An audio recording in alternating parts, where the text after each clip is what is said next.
Henry Ford, July 30th, 1863, April 7th, 1947, was an American industrialist and business magnate. He was the founder of Ford Motor Company and chief developer of the assembly line technique of mass production.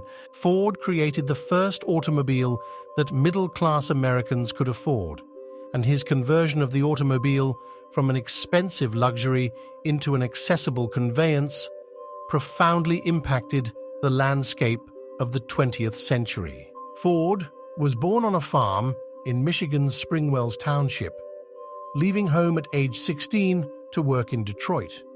It was a few years before this time that Ford first experienced automobiles, and throughout the later half of the 1880s, Ford began repairing and later constructing engines, and through the 1890s worked with a division of Edison Electric.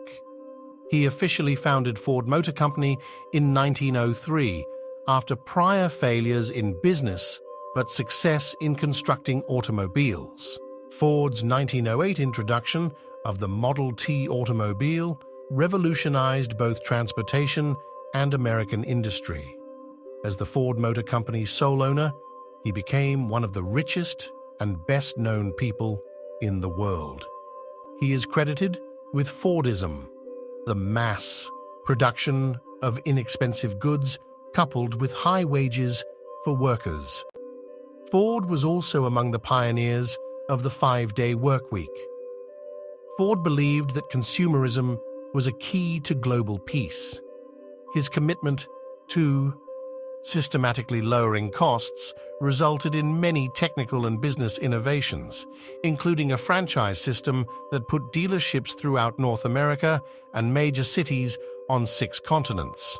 Ford was known for his pacifism during the first years of World War I, although during the war his company became a major supplier of weapons.